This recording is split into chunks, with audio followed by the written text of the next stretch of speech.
Hello everybody. I am Dr. Neeta Chavan from Bharati Vidyapeeth's deemed to be universities Homeopathic Medical College from the Department of Forensic Medicine and Toxicology. Today we are going to see Medico Legal Autopsy Part 2.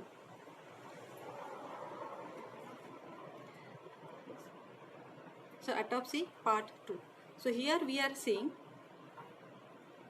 the examination of the body. So it is considered as external examination and the internal examination. In the external examination, first we are going to see whether there are any stains. So first look for the stains of, so usually whether there are any blood stain, any mud stain, salivation on the clothes, vomit or any semen, whether there are any different fibers on that clothes, whether there are any hairs or any pieces of glass, any oil or grease or any paint, whether there are any cuts or any burns or the holes corresponds to the injuries and bite marks on the body. You have to see whether there are any stains are present on the clothes or on the body parts, the vomitus or usually the salivation or any other semen or any mud, any blood stains are present on the body parts also. You have to examine for that. Then you have to search for whether there are any glass, pieces of glass or any other external things which are adhered to the body parts. Then you have to see whether there are any cuts because of the weapon, cuts on the clothes or on a body parts, whether there are any burns or holes have appeared. It may be because of the firearm injury or like that, or any bite marks. It may be human or animal or snake or anything else. So like that, whether there are any bite marks present on the body. So you have to go for the thorough examination externally of the clothes as well as of the body parts. Then you have to see the external examination of the eyes should be seen. So you have to look for whether there are any softening of the eyeballs, whether there is a corneal opacity, then the opacity of the lens. So you have to examine all the detailed external orifices of the body. So see here how the eyes are appearing, the normal eyes in the living person and in the dead person. So as the person dies, his eyes appears differently. So you have to look for that. Then the next, external examination of all the natural orifices should be done. So you have to examine nose, mouth, ears, anus, urethra and vagina. So there you have to see, in a nose you have to see whether there is any froth or the blood stain, in the nose whether there are any nasal discharges, it may be blood stain, or whether there is any discharge from the mouth, vomitus or the froth at the mouth, whether it is a blood stain. There may be chances of the smell of any poison may occur at that mouth. Then there are, you have to examine the ears, whether there is any injury. In an anus, you have to examine whether there is any injury has occurred in the anus or any other findings you are getting. You have to examine detailed urethra, especially in cases of the abortions as well as in cases of unnatural sexual offenses, natural sexual offenses. Again, in cases of a vagina, you have to look for the abortion or the illegal abortions. For that purpose, you have to examine all the natural orifices, whether there is any abnormal discharges, abnormal things you are finding, then whether there are any other foreign bodies are there, any injury has occurred, any discharge is there like blood, pus or any other froth. Then you have to take the swab from that natural orifices for the examination, and then if that swab should be preserved properly and sent for the chemical examination to the authorized laboratory.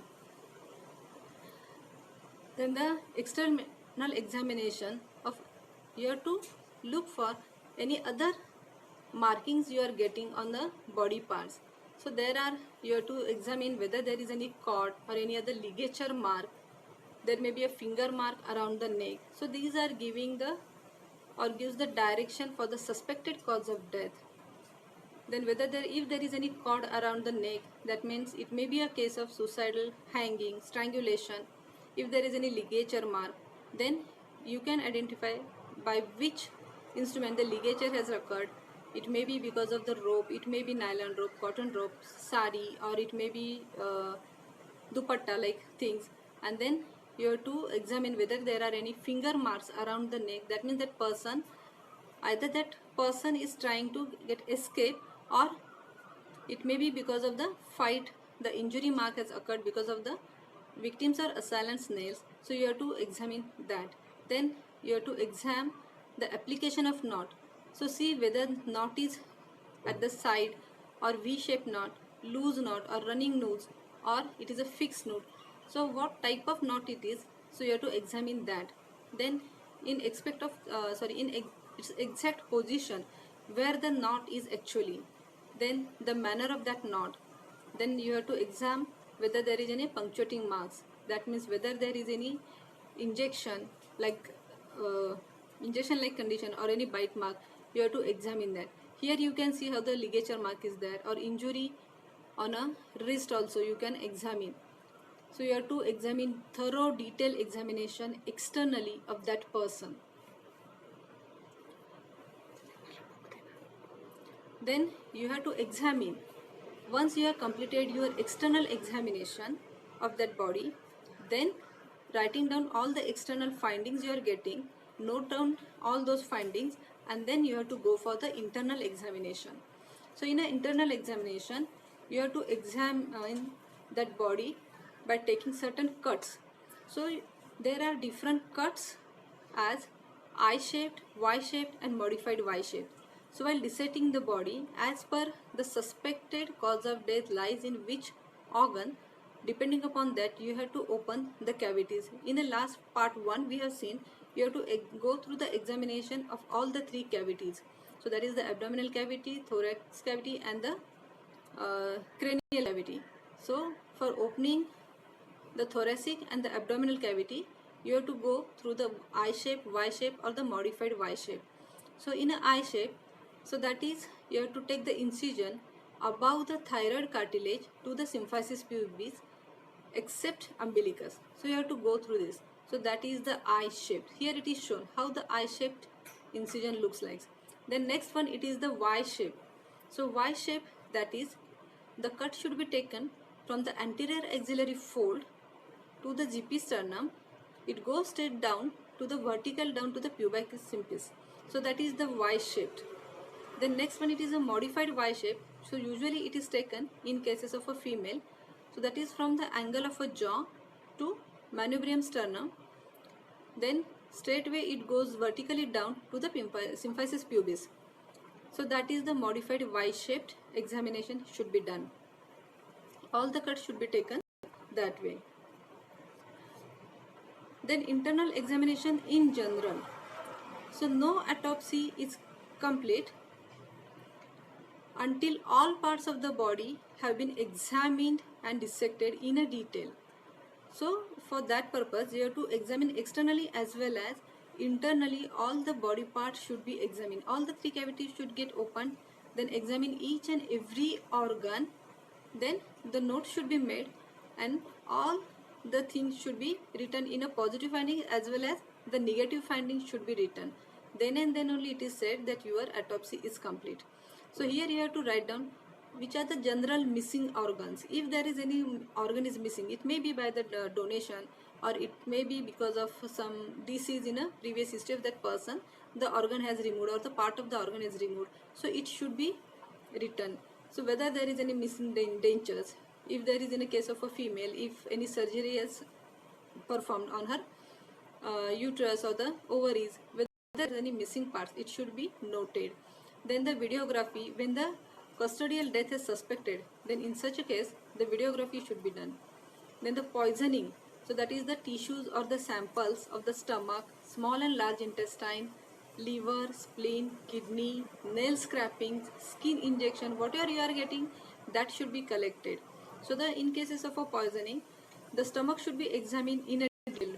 What is the natural looking of the stomach, internal findings in the stomach, external appearance. Same way in the small and the large intestine.